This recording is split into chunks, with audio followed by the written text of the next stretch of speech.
కాబట్టి యేసుక్రీస్తు వారు మన కొరకై చేసిన కార్యాన్ని మనకు వివరిస్తూ వచ్చారు, పాత నిబంధన నుంచి తీసుకొని వచ్చారు. కాబట్టి యేసుక్రీస్తు వారు ఎందు నిమిత్తమై ఈ లోకానికి వచ్చారో చక్కగా మనకు వివరించారు. కాబట్టి ఇంకా ఇక్కడ ఉన్న వారు ఎవరైనా కానీ యేసుక్రీస్తు వారిని ఇంకా సొంత రక్షకుడిగా అంగీకరించకపోతే, మీ హృదయం ముందు నీవు యేసుక్రీస్తు ప్రభు అని నీవు విశ్వసించినగా మీరు రక్షింపబడతారు. కాబట్టి యేసుక్రీస్తు ప్రభువును ఇంకా మీరు సొంత రక్షకుడిగా అంగీకరించకపోతే ఈ క్షణమైనా కానీ యేసుక్రీస్తు ప్రభువుని మీ హృదయంలోకి ఆహ్వానించుకోవాలని మనం ఇది చేస్తున్నాము. సోదరులారా, అందరం కలిసి ప్రార్థిద్దాము.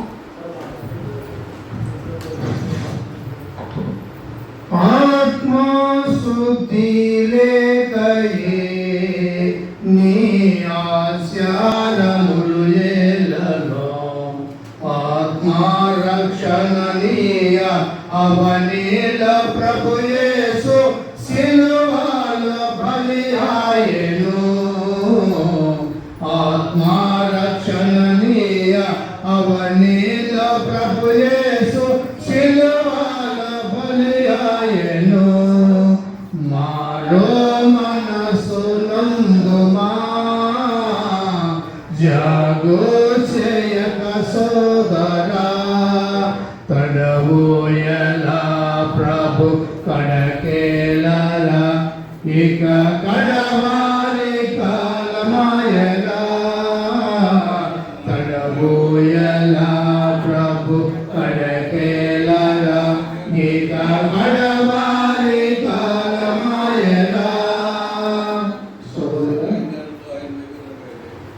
సహోదరుడు వాళ్ళు పరిచయం చేస్తున్నారు.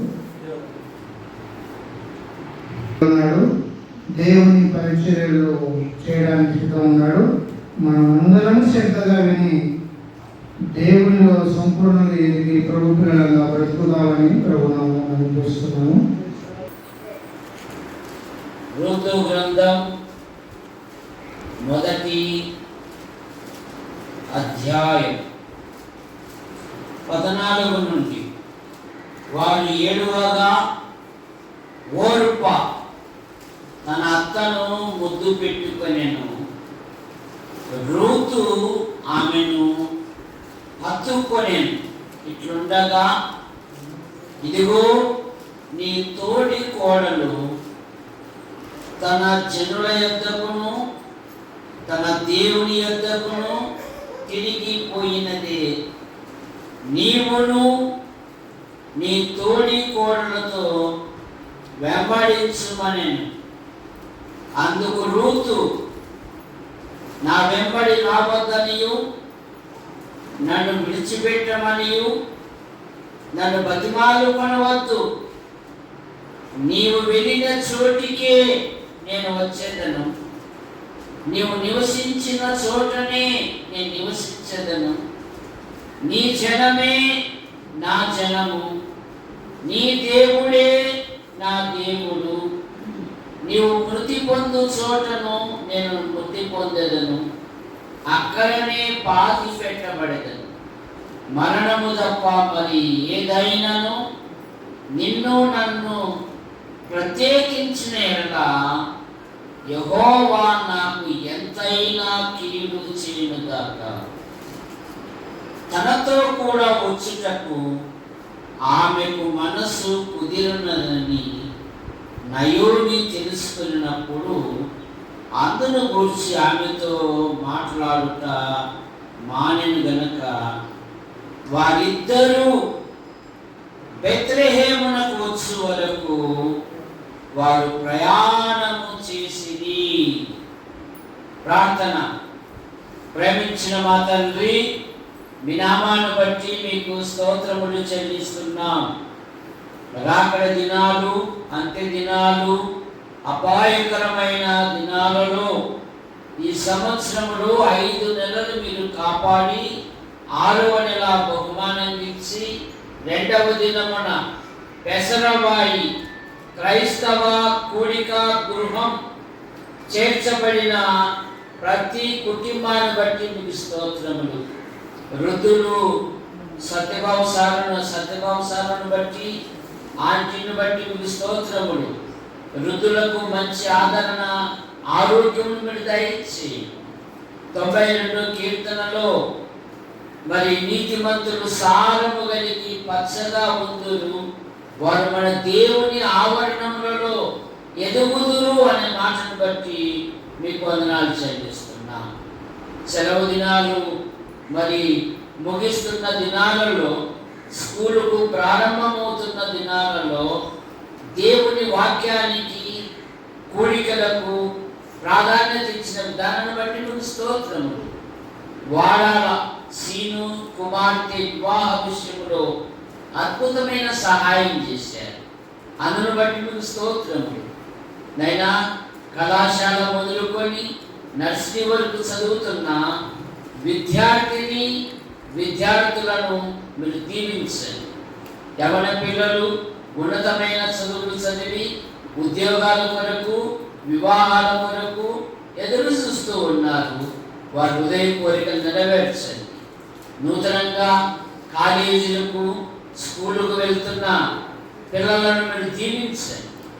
వారి పుస్తకాల విషయంలో, ఫీజుల విషయంలో అద్భుతమైన సహాయం దయచేయండి. కొందరు ప్రభుత్వ శాఖల్లో, ప్రైవేటు సంస్థల్లో నైనా జాబులు చేస్తున్నారు. వారి వృత్తుల్లో ఉన్నతమైన పదవులు దయచేయండి. కలిగిన ప్రతి వారి పంటలను మీరు ఆశీర్వదించండి. నైనా మరి విత్తనం వేయడానికి పొలాలను సిద్ధం చేసుకుంటున్నారు. కన్నీళ్లు విడిచుచు విత్తువాడు సంతోషముతో పనులు పోయినట్లుగా మీ కృపను దయచేయండి. ఇప్పుడు కొద్దిసేపు నీ వాక్యమును ధ్యానిస్తుండగా మీరు మాతో మాట్లాడి మహిమ పొందమని యేసు ప్రభు నామములో ప్రార్థిస్తున్నాం తండ్రి, ఆమేన్. బైబిల్లో 2 పుస్తకాలు ఉన్నాయి మహిళల మీద లేదా సహోదరుల మీద. ఒకటి ఋతు గ్రంథం, 2 ఎస్తేరు గ్రంథం. ఈ రెండు గ్రంథాలకు భేదమేమి? ఋతు గ్రంథంలో ఉన్న భేదమేమి? ఇదే బైబిల్ క్లాసులు అంటే జొన్నరొట్టె తిన్నాము, బీరకాయ కూర తిన్నాము, ఇప్పుడు పాయసం చేసినాము, ఇవి కాదు. ఇవి సాగుతూ ఉంటాయి, కానీ దైవ జ్ఞానం సంపాదించుకోవాలి కదా. ఋతు అన్యురాలు, యూదుల్ని పెళ్లి చేసుకుంది. చూసారా? ఎస్తేరు యూదురాలు, అన్యరాజును పెళ్లి చేసుకుంది. మరి ఋతు గ్రంథంలో మనకు అనేకమైన విషయాలు ఉన్నాయి. అన్ని విషయాలు చెప్తే మన విలియం గారు నేను చేసిన పాయసం అంతా చల్లబడింది పో అంటారు. అందుకని మనము కొన్ని విషయాలు ధ్యానం చేసుకుంటాం. ఋతు జీవితం. ఋతు అనగా సంతృప్తి నొందినది. ఋతు అనగా సౌందర్యము గలది. తన ఆధ్యాత్మిక జీవితంలో ఋతు సంతృప్తి కలిగిన జీవితం. విశ్వాసి కూడా తిమోతి పత్రికలో ఉంది కదా, ఎలా ఉండాలంట? సంతృప్తికరమైన జీవితం కలిగి ఉండాలి. ఋతు మోయాబు స్త్రీ.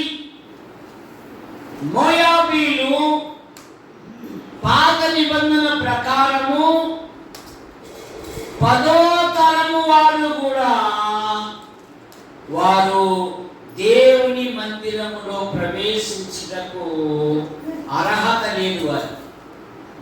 కానీ దయగల దేవుడు, ప్రేమగల దేవుడు ఋతు ద్వారా మనం అనేకమైన విషయాలు మనం తెలుసుకుంటాం. ఋతు మోయాబుని విడిచి వచ్చినది. మోయాబు అనగా తండ్రి ఎవడు అని అర్థం. ఎందుకంటే లోతు కుమార్తెలు అక్రమ సంతానము ఈ మోయాబీ. వీరు దేవుని సమాజములో పాత నిబంధన చట్ట ప్రకారము వారు 10వ తరము వారు కూడా ప్రవేశించడం లేదు. కీర్తనలో ఒక మాట అంటాడు దేవుడు, మోయాబు మీద నా చెప్పును విసరజేసేదను అన్నాడు. కానీ మోయాబురాలైన రూతు ఇశ్రాయేలు యొక్క దేవుని యొక్క మహత్యము తెలుసుకుంది. ఎందుకంటే న్యాయాధిపతుల గ్రంథం అయిపోయిన తర్వాత రూతు గ్రంథం వస్తుంది. అందులో మొదటి వచ్చిన పరిశుద్ధాత్మ దేవుడు ఏమని రాశాడంటే, న్యాయాధిపతులు ఏలిన దినాలలో దేశములో కరువు కలగగా ఒక మనుష్యుడు తన భార్యను తన 2 కుమారులను వెంట పెట్టుకొని మోయాబు దేశములో కాపురం ఉండుటకు వెళ్ళాడు. విశ్వాసీ జీవితంలో ప్రభుని అంగీకరించినాక ఎన్ని శ్రమలు వచ్చినా, ఎన్ని బాధలు వచ్చినా, ఎన్ని ఇరుకులు వచ్చినా, ఎన్ని ఇబ్బందులు వచ్చినా ప్రభు కొరకే నిలబడాలి. బెత్లెహేముకు కరువు వచ్చిందా?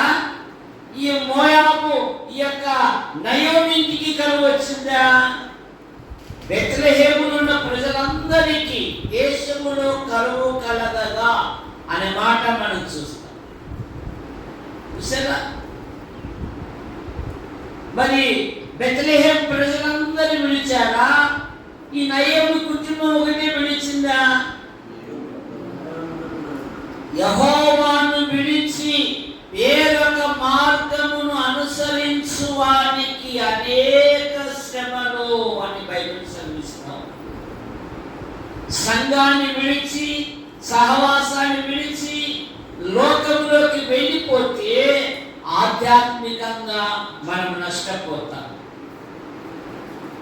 అబ్రహాముతో లోతు ఉన్నంత వరకు అబ్రహామును బట్టి దేవుడు లోతును కూడా ఆశీర్వదించాడు. ఎప్పుడైతే అబ్రహామును పిలిచి, ఎప్పుడైతే లోతు సొదొమ గోమోరకు వెళ్ళాడో తన కుటుంబం ఆధ్యాత్మికంగా నష్టపోయినది. దావీదు ఇశ్రాయేలులకు గొప్ప రక్షణ కలుగజేసిన వాడు. సౌలు అసూయతో ఉన్నాడు, జీవితాంతం విరోధముగా ఉన్నాడు. ఏమంటున్నాడంటే మొదటి సమూయేలు గ్రంథం 27వ అధ్యాయం మొదటి వచనం. మొదటి సమూయేలు గ్రంథం చదవాలి. 27వ అధ్యాయము మొదటి వచనము. ఇక్కడ నేనుండుట మంచిది కాదు, ఏదో ఒక దినమున నేను సౌలు చేతిలో నాశనమగుదును. నేను ఇక్కడ నిలుచుండుట మంచిది కాదు. ఇశ్రాయేలు దేశమునకు గొప్ప రక్షణ కలుగజేసిన వాడు. ఇశ్రాయేలు దేశమునకు ఏర్పడిన నిందను తొలగించిన వాడు దావీదు. సౌలును అతని జనులను గొల్యాతును జయించలేక భీతులైపోయిన అట్టి తరుణములో దావీదు తన ప్రాణము తెగించి ఆ గొల్యాతును హతమార్చాడు. దావీదు కత్తి పట్టాడంటే సింహము ఉండే ధైర్యం కలిగిన వాడు కూడా దిగులొందుతాడు. ఇప్పుడు అంటున్నాడు ఇక్కడ నిలుచుండుట మంచిది. సిక్లకు వెళ్ళిపోయాడు. సిక్లకు అనగా వంగిపోవుట. అబ్రహాము కూడా దిగిపోయాడు.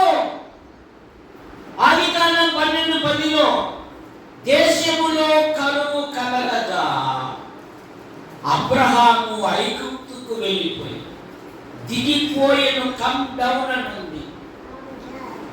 విశ్వాసి జీవితంలో విశ్వాసములకు కర్తయు దాన్ని కొనసాగించు వారైన యేసుక్రీస్తు వైపు చూచుచు మన ఎదుట ఉంచబడిన పందెములో మనం ఓపికతో సాగాలే తప్ప వెనక వైపు తిరుగు చూడకూడదు.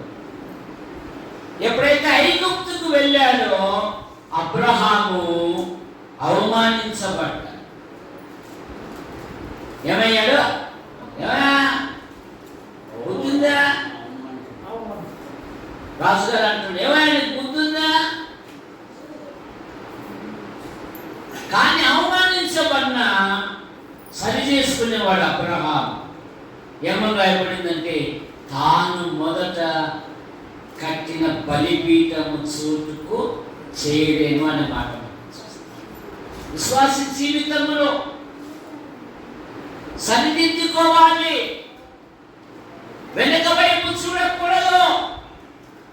ఎప్పుడైతే సిక్లకు వెళ్ళాడో దావీదు నాకు ఏం మిగిలిందో తెలుసా? బూడిద మిగిలింది. మొదటి సమూయేలు గ్రంథం 30వ అధ్యాయము మొదటి 2 వచనాలు. ఇది అయిన తరువాత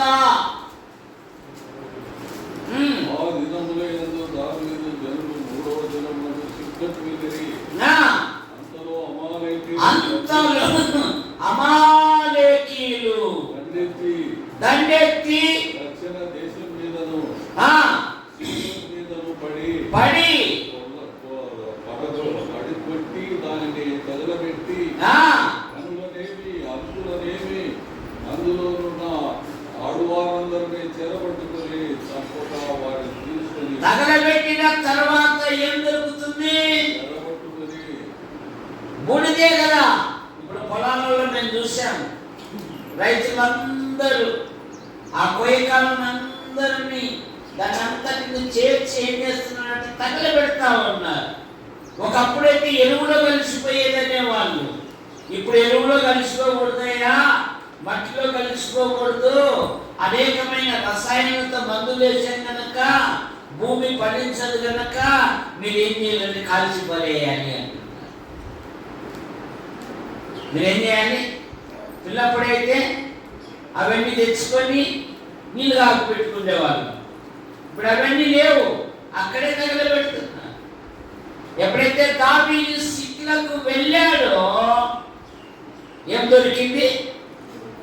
బూడిద. విశ్వాసి జీవితంలో ప్రభువు నమ్ముకున్నాక, బాప్తిసం పొందాక, ప్రభువులలో పాలు పొందుతూ విశ్వాసిగా కొనసాగుతున్నప్పుడు శ్రమలు, నిందలు, ఇబ్బందులు ఎన్నో వస్తాయి. కానీ వాటన్నిటిలో మనం దేవుని ఘనపరచాలి, దేవుని మహిమపరచాలి. ఇక తప్పైన కుమారుడు తండ్రి ఇంటిని వదిలిపెట్టి దూర దేశానికి వెళ్ళి దుర్వ్యాపారం చేసి ఆకలితో ఏం నింపుకోవాలనుకున్నాడమ్మా? పచ్చిమిరకాయల కదమ్మా, పందులు తినే పొట్టుతో తినాలని ఆశపడను కానీ వానికి ఏమీయో. అప్పుడు జ్ఞాపకం చేసుకుంటున్నాడు, తెచ్చే నా ఇంట్లో కూలి వాళ్ళకు సమృద్ధి అయిన ఆహారం కలదు. నేను వారసుని. సత్రాసాలు కొడితే ఏం దెబ్బ కొడతాడు? ముసలాయన పోతా, షార్ట్ దగ్గరికే పోతా, కొడితే కొట్టినీళ్ళే. మా నాయనే కదా, మా ఆత్మీయ గురువే కదా, నన్ను ఆధ్యాత్మికంగా పడిపోకుండా అనేక సార్లు నా ముక్కు గాలం వేసి నన్ను రక్షించుకున్నాడు కదా. ఏ ముసలం దగ్గర పోయి నానా నేను తప్పు చేసినా అడుగుతా. ఎప్పుడైతే తిరిగి తండ్రి ఇంటికి వచ్చాడో వాడు ఏమైతే కూలిపోయాడో అవన్నీ తండ్రి ఏం చేశాడు? మరలా ఇచ్చాడా? లేదు. కనుక మన ఆధ్యాత్మిక జీవితంలో లోకమనే మోయాబుకు మనం వెళ్తాం. లోకమనే మోయాబుకు, లోక ఇచ్చేలు, ఎవరి ఇచ్చేలు, పాప ఇచ్చేలు. చూసారా? జాగ్రత్త మన ఆధ్యాత్మిక జీవితంలో. రూతు మోయాబును విడిచింది. మనకు కూడా ఈ లోకమును విడిచాలి. ఎవరు ఈ లోకమును ప్రేమిస్తాడో వారిలో దేవుని ప్రేమ ఉండదు అని బైబిల్ సెలవిస్తాం. అందుకని లోకమునైనను లోకములో ఉన్న వాటినైనను దేనిని ప్రేమించకుడి. లోకములో ఉన్నదంతయు శరీరాశ, నేత్రాశ, జీవము డంబము. జాగ్రత్త మన ఆధ్యాత్మిక జీవితంలో. రూతులో ఉన్న రెండవ మాట, రూతు తన అత్తను హత్తుకొనెను. విశ్వాస జీవితంలో మనం ప్రతి విషయములో ప్రభును ఆనుకొని జీవించాలి. యెషయా గ్రంథం 26వ అధ్యాయం 3వ వచనం. యెషయా గ్రంథం 26వ అధ్యాయము 3వ వచనం. ఎవని మనస్సు నీ మీద ఆనుకొనును వానిని పూర్ణ శాంతి గలవానిగా నీవు కాపాడుదు. ఎవని మనస్సు నీ మీద ఆనుకొనును. శిలోమితిని గురించి ఏమని రాశాడంటే, తన ప్రియుని ఆనుకొని వచ్చున్నది ఎవతే అని రాశాడు. యేసు ప్రభుకు ఎంతమంది శిష్యులు? 14, 16, 17. ఎవరు చెప్పాలి? చెప్తే పాయసం తగ్గిపోతారు. 14, 16, 17. ఎంతమంది యేసు ప్రభు శిష్యులు? 14 కదా? ఎంత? 16 కదా? 14. 15. తప్పట్లు కొట్టండి ఒకసారి. చక్కని జవాబు చెప్పింది. ఇంటికాడు ఉన్నప్పుడు బైబిల్ చదువుతా ఉంటారా? 12 మంది శిష్యులు. ఎంతమంది? 12 మందిలో ఒక ఆయన తన పేరు రాసుకోలే. ఎవరు ఆయన? చెప్పు. ఇక్కడ మీ మమ్మీ రాలే, మీ డాడీ రాలే, ఎక్కడ పోయాను?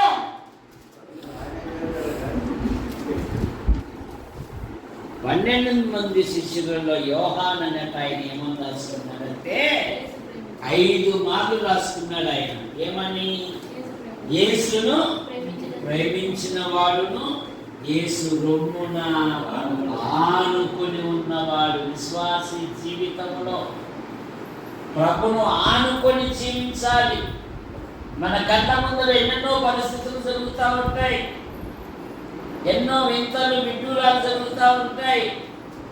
మీరు ఒకప్పుడు ప్రభువులను పాలు పొందే వాళ్ళే, మీరు ఒకప్పుడు ప్రభువులను క్షమించిన వాళ్ళే. ఏంటి పొద్దు ఆరాధనలు వదిలిపెట్టి కూలి పనులు పోతున్నారు? నేను కూడా పోవచ్చేమో.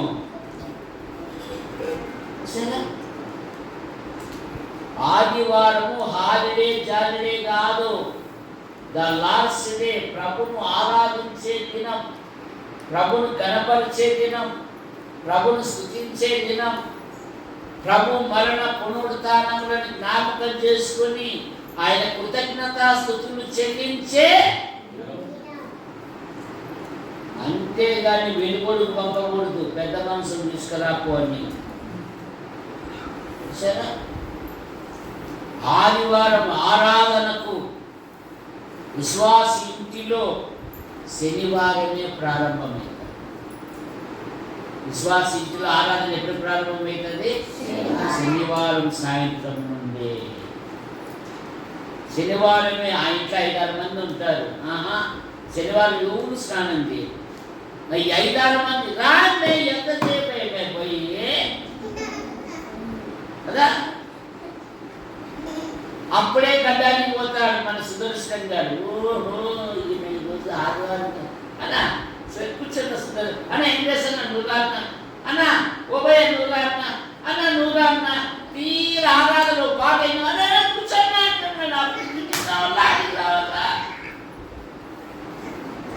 అదే శనివారమే చదవకపోతే 2-3 సార్లు యూజ్ అవుతుంది. ప్లేట్తో 2-3 సార్లు కోసుకుంటే 4 చక్కగా చేసుకుంటాం.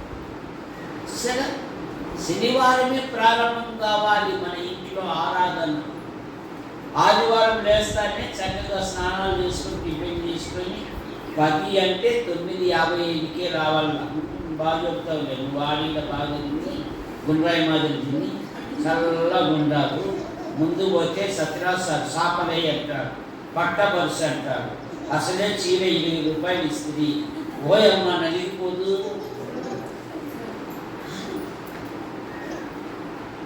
దేవుని మందిరములో ఎప్పుడైతే సేవ చేస్తారో ఆ కుటుంబాలను దేవుడు వృద్ధిని తీసుకుంటాడు. బాలులకు సమూయేలు యెహోవా సన్నిధిలో ఉండి యెహోవాకు సత్యరాజ్ సార్ కాదు, యెహోవాకు పరిచర్య. ఈ మందిర ఆవరణంలో నువ్వు ఏది చేసినా నేను దేవునికి చేయుచున్నాననే తలంపు ఉండాలే తప్ప చెడు ఆలోచన నీలో ఉండకూడదు. ఇది నా మందిరం, ఇది నా సంఘం, నా సంఘాన్ని నేను శుభ్రం చేసుకున్నాను. అంకులు ఈ 10,000 తీసుకో అంకులు, పైన నీళ్ళ ట్యాంక్ పెట్టారు, బాత్రూమ్లు సరిగ్గా లేవు, మంచి బాత్రూమ్ లేపిండాను. ఎప్పుడంటే అప్పుడు దైవజనులు వస్తూ ఉంటారు కదా, మరి చక్కగా బాగుంటుంది. వీలైతే 2-3 కట్టిండి అంకులు, మేము కూడా కొంత సాయం చేస్తాము. ఇక్కడ ఎంత ఖర్చు పెడితే అంత నీకు డబల్ ప్రొటెక్షన్. అక్కడ యోబు సమస్తము కోల్పోయాడు దేవుని కొరకు. యోబుకు దేవుడు ఎంత ఇచ్చాడు? మొదట ఆశీర్వదించిన దానికంటే మరి అధికముగా అనే మాట మనం చూస్తాం. మరి అధికముగా ప్రభువునకు ఎంత ఖర్చు పెడితే అంత దీవించబడతావు. దేవునికి ఇచ్చి చెడిపోయిన వారు ఈ ప్రపంచంలో లేరు, సంఘంలో లేరు. దేవునికి ఇవ్వకుండా చెడిపోయిన వారు సంఘంలో ఉన్నారు, ప్రపంచంలో కూడా ఉన్నారు. దేవునికి ఇవ్వకుండా పాత నిబంధనలో నాది అన్నాడు ఆయన. ఏమన్నాడు? నాది, 10వ భాగము నాది అన్నాడు. స్వచ్ఛందంగా ప్రభువును బట్టి దేవుడు ఆశీర్వదిస్తాడు. ఋతులో ఉన్న మరి 3వ మాట, విశ్వాసి జీవితములో అత్తను వెంబడించింది. మనం ప్రభువును వెంబడించాలి. పేతురు పత్రికలో ఏం చదువుతాం? క్రీస్తు మీ కొరకు బాధపడి మీరు తన అడుగుజాడల యందు నడుచుకున్నట్లు మీకు మాదిరి. పౌలు గారు ఏమన్నారు? నేను క్రీస్తును పోలి నడుచుకుంటున్నాను, మీరు నన్ను పోలి నడుచుకోండి. అతను వెంబడించు, మన ప్రభువును వెంబడించాలి. ఆయన రాకడ వరకు మనం ఈ లోకం విడిచేంత వరకు. ఋతులో ఉన్న మరొక మాట, ఆమె ఇశ్రాయేలు దేశములకు వచ్చింది. ఋతు గ్రంథం 1వ అధ్యాయం 19వ వచనం. 1వ అధ్యాయం 19వ వచనం. ఆయన ఎక్కడికి వచ్చిందంట? బెత్లెహేము, ఇశ్రాయేలు దేశం. మోయాబుని విడిచి ఎక్కడికి వచ్చింది? బెత్లెహేము. మన ప్రభు అయిన యేసుక్రీస్తు మన పాపముల కొరకు, మన దోషముల కొరకు, మన అపరాధముల నిమిత్తమై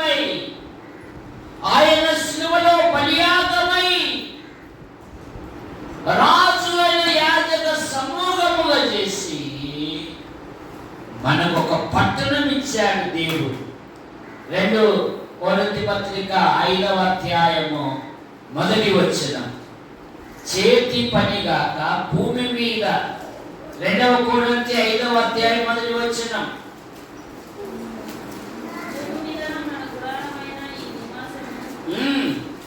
శిథిలమై పోయినను చేతి పని గాక దేవుని చేత కట్టబడినది నిత్య నివాసమైన పరలోకమందు మనకు ఒక పట్టణం ఉన్నది. అబ్రహాము అత్యంత ధనవంతుడు. అబ్రహాము లోతు కలిసి నివసించలేనంత స్థలము, ఆ స్థలము చాలలేదు అంట. కానీ సంపద మీద లేదు. కానీ అబ్రహామునకు దేని మీద మనసు అంట? అబ్రహామునకు దేని మీద మనసు? చెప్పు పుల్లయ్య, దేని మీద మనసు? వెలుగోడు మీదనా? వెలుగోడు మీద కాదు స్వామి. దేవుడు దేనికి శిల్పియు నిర్మాణకుడై ఉన్నాడు. పునాదులు గల ఆ పట్టణము కొరకు అబ్రహాము ఎదురు చూచు ఉండెను. లోతు తన కన్నులెత్తి సొదొమ గొమొర్రాను చూశాడు కనుకనే తన కుటుంబం భ్రష్టత్వం లేకుండా. జాగ్రత్త, మన కుటుంబంలో లోకం ఉండకూడదు. మన కుటుంబంలో ఎప్పుడైతే లోకం ఉంటుందో మనం ఆధ్యాత్మికంగా పొందకూడదు. అందుకని మన కుటుంబంలో ఉదయకాల ప్రార్థన ఉండాలి, వాక్య ధ్యానం ఉండాలి, రాత్రి ప్రార్థన ఉండాలి. పిల్లవాడు ఆకలి అవుతుంది అన్నా కూడా నాయన ప్రార్థన చేసుకున్నాక భోజనం అనే మాట ఉంటే ఆ పిల్లలను దేవుడు బహుగా ఆశీర్వదిస్తాడు. ఆ పిల్లలను దీవిస్తాడు. బుధవారం బైబిల్ స్టడీ అప్పుడే పరిగెత్తుతున్నావు. ఆ నడక మంది కాదు నైనా, మన మందిరానికి బదాను చూసారా? యవనంతో ఉన్న పిల్లలతో అది కాదు బిడ్డ, ఇది మనది, రా దేవుడి సన్నిధికి పోదాం. ఋతు ఇశ్రాయేలు దేశమునకు బెత్లెహేమునకు వచ్చి, బెత్లెహేము గురించి ఋతు గ్రంథంలో ఏముందంటే దేవుడు తన ప్రజలను దర్శించేను అనే మాట మనం చూస్తాం. బెత్లెహేము అనగా రొట్టెల సమృద్ధి కలిగిన చోటికి వచ్చింది ఋతు. ఋతులో ఉన్న మరొక మాట ఏంటంటే ఆమె తన అత్త కొరకు దేశము గాని దేశములో పని చేసి అతన్ని పోషించి. అత ప్రాంతంలో కోత పనులు జరుగుతున్నాయి కదా, నా కోత పని అంటే బలిష్టం అంత. ఇక్కడ మనకి ఎవరు లేదు, నీకోసం నేను ప్రార్థిస్తాను. అత్తామామలైనా తల్లిదండ్రులైనా కుమారుడు కుమార్తెలైనా కోడళ్ళైనా ప్రేమగా చూసుకోండి. వృద్ధాప్యం మనకు వస్తుందో రాదో చెప్పలేము. కానీ మన ఇంట్లో ఉన్న వృద్ధులకు వాళ్ళు ఏం కోరుకుంటారు? కాసింత వేడి నీళ్ళు, కాసింత అన్నమేగా. నేను అడిగి ఏమైంది మీ అమ్మకు దిక్కోలేదా, మళ్ళీ నా ముందర వేసి పెడతాను బట్టలు, ఏమైంది మీ నాయన అప్పుడే టిఫిన్ అంటున్నాడు, 6 బస్టాల్లో ఇడ్లీ రమ్మని పో, ఏమైంది అలా అనకూడదు. మా కుటుంబంలో మా నాయన తాగినాడు అంటే నా రోజు నాకు అన్నం ఉండదు. చిన్న ఇల్లు, నేను కరెక్ట్గా భోజనానికి వచ్చినప్పుడే తలుపు కాడ కూర్చొని కాలేజీ బిర్యానీ ఇచ్చాను. వీళ్ళు తినకోకుండా అన్నంలో నీళ్ళు పోసిపోతారు. మా అమ్మ వాడు దుర్మార్గుడైనా నాకు భర్త, నీకు తండ్రి. ఒకవేళ నేను ముందు చనిపోయినా మీ నాన్న నువ్వే భూస్థాపితం చేయాల్సి ఉంటుంది. నా భార్య ఈనాడు కూడా సద్యన్నం అనేది పంపలేదు. ఆ చిన్న సైకిల్లో నా పిల్లలతో పాటు మా నాన్న క్యారీ ఇచ్చి రోజు ఒక 50 రూపాయలు ఇచ్చొచ్చు అని. ఆయనకు వచ్చి ఒక పింఛన్ కూడా ఒక రోజు కూడా నేను 100 రూపాయలు కూడా తీసుకోలేను. తల్లిదండ్రులను అత్తామామలను ప్రేమతో చేర్చుకుంటే నీ పిల్లలను చూసేదవు అంటుంది బైబిల్. నీ పిల్లలను వాళ్ళు ఏం కోరుకుంటారు? మా తల్లులు పడిన కష్టం నీకుందా? ఆ దినాలలో మా తల్లులు కేవలం ఈ పూట అన్నం దొరికింది సారు దేవుడా రేపేమో అనేవాళ్ళు. ఇప్పుడు అలా కాదు. ప్రతి కుటుంబంలో నలుగురు పోషించే శక్తి దేవుడు గుర్తుపెట్టి. అప్పుడు అలా కాదు. ఆ దొంగ బతికి పోతే రెడ్లకు దొరికితే సులభాలతో పాంచి పడేసి పిల్లల కోసమే కదా. వస్తే మన లేదా కానీ ఇప్పుడు అలా కాదు. కనుక నీ తల్లిదండ్రులను నీ అత్తమామలను యమన పిల్లలు మీరు ప్రేమగా చూసుకోవాలి. బోయాజు గుర్తించినది రూతు యేసుక్రీస్తు వంశములో చేర్చ. అయితే ఓర్ప అనే మాటకు మెడ వంశనిది అన్నాడు. నేను ఎప్పుడు పెళ్లి చేసుకుంటా, ఎప్పుడు పిల్లలు కనుక వారు ఎప్పుడు పెద్దలు అవుతారు, ఎందుకీ బాధలండి, మీ ఇళ్ళకి మీరు వెళ్ళండి అంటే అప్ప మా అత్త ఎంత మంచిదో అని ఓర్ప ముద్దు పెట్టుకొని వెళ్ళిపోయింది. బైబిల్ అనేకమైన ముద్దులు ఉన్నాయి కదా. యూదా ముద్దు, మోసపు ముద్దు. యేసు ప్రభు చెలికాడ కానివ్వు అన్నాడు. సరే, తన అత్తను ముద్దు పెట్టుకుంది. మోయాబు దేశం నుండి ప్రయాణమైంది కానీ బెత్లెహేము రాలేకపోయింది. బెత్లెహేము రొట్టెల నిలయం, బెత్లెహేము దేవుడు దర్శించు స్థలం, బెత్లెహేము దేవుని ప్రజలు, బెత్లెహేములో నిత్యము స్తుతి కలుగుతుంది. ఇట్టి సంఘాన్ని వదిలిపెట్టుకొని రక్షించబడిన వాటి వరకే ఉండి ఆ తర్వాత లోకంలో కలిసిపోతున్నారు. ఓర్పా లాంటి యవనస్తులు. జాగ్రత్త నీ ఆధ్యాత్మిక జీవితంలో. ఓర్ప తన ఆధ్యాత్మిక జీవితంలో తన అత్తను ముద్దు పెట్టుకో. ఓర్ప వెంబడించు వారికి ఒక సాదృశ్యం. వెంబడించకుండా లోకం వైపు తిరిగి యేసు ప్రభువారు స్వయాన ఒక స్త్రీని జ్ఞాపకం చేసుకోమన్నాడు. ఏ స్త్రీ అమ్మా? ఈ స్త్రీని ఎవరిని జ్ఞాపకం చేసుకోమన్నాడు యేసు ప్రభు? నువ్వు దామోదర భార్య కదా. ఏ స్త్రీని జ్ఞాపకం చేసుకోమన్నాడు? పెద్దమ్మనా, చిన్నమ్మనా, లేదా అత్తనా? ఎవరిని జ్ఞాపకం చేసుకోమన్నాడు? ఎవరిని జ్ఞాపకం చేసుకోమన్నాడు? యువకుడు చెప్తాడు. చెప్పు, ఎవరిని? లోతు భార్యను జ్ఞాపకం ఉంచుకొనుడి అన్నాడు. కారణం ఏమి? లోకం వైపు చూసి లోకపు లోతుల్లో చుట్టుకొని పోయి కుటుంబము ఆధ్యాత్మికంగా నష్టపోయింది.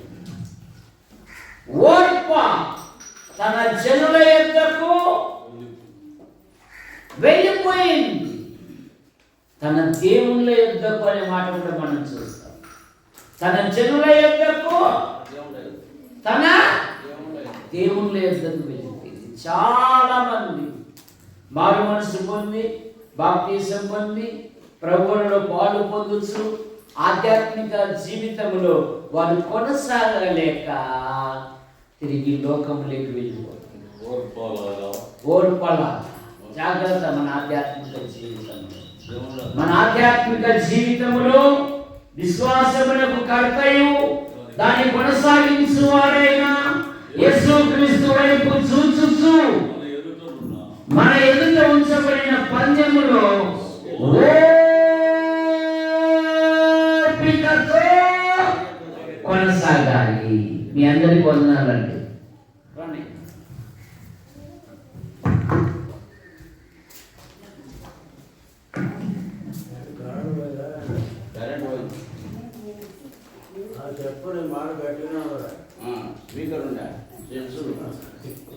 మనకి ఇంతవరకు వాక్య పరిచయం చేసిన దేవుని గారికి వందనములు. ఇప్పుడు మనకు చివరి ప్రార్థనగా పేతురు గారు వచ్చి మనకు ప్రార్థిస్తారు.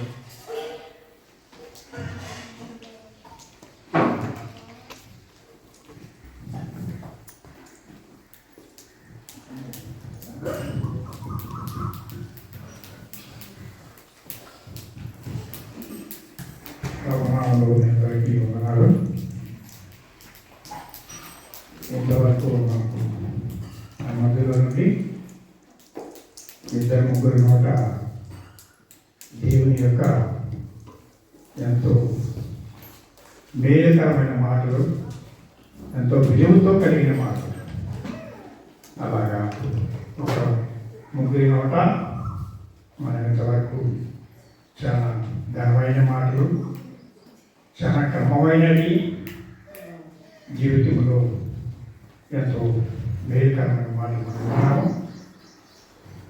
సరే, ప్రార్థన చేసుకుందాం. అందరూ తల వచ్చినట్లయితే. మహాపరిశుద్ధుడైన గొప్ప దేవ, కృపా తండ్రి, మీరు ఈ దాసులను మీ మధ్యలో నిలబెట్టుకొని అనేకమైన సత్యాలను, అనేకమైన ఆత్మీయతమైన మాకు వేరు ఆయన జీవితంలో ఎలా నడుచుకోవాలనే రీతిలో మాటలతో మాట్లాడాలి. మీకు కృతజ్ఞతాశక్తులు చేస్తున్నాం. ఎదుగు మా ప్రభావ కొద్దికాలం నుండి ఇంతవరకును మీ మాటలు శ్రద్ధగా విని విడిచిపెట్టు వారు కాకుండా వాటి హృదయంలో భద్రపరుచుకొని నీరు పోసి ఫలింపచేయమని వేడుకొని తీసుకుంటుండగా గొప్ప తండ్రి, ఇప్పుడు ముందు కూడా మీ సన్నిధానంలో ప్రార్థన చేస్తున్నాం. పిల్లలైనా మీ పరిస్థితు వాళ్ళని తగ్గించుకుంటూ ఎన్నో ఉపకారాలు మా పట్ల లోక పాత్ర పట్ల చేసిన కృపకై కృతజ్ఞతాశక్తులు సమర్పించుకుంటూ నేర్పికుమారు మా ప్రాణరక్షకుడైన ప్రభువైన యేసుక్రీస్తు నామములో ప్రార్థన చేసి వేడుకుంటున్నాము తండ్రి. ఆమేన్. ఉదయకాలం నుంచి ఇంతవరకు మీరు ఓపికతో దేవుని వాక్యాలు విన్నారు. ఈ సమయం వరకు మనకి ఉదయకాల కూడికలు అయితే ముగుస్తున్నాయి.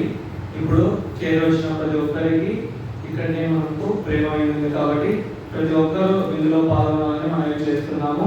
అలాగే మధ్యాహ్నము 3 గంటలకు మళ్ళీ కూడిక స్టార్ట్ అవుతుంది. ఎవరు వెళ్ళకుండా ఇక్కడే భోజనం చేసిన తర్వాత మధ్యాహ్నం కూడా హాజరు కావాలని మనం చేస్తున్నాం. అందరికీ వందనాలు.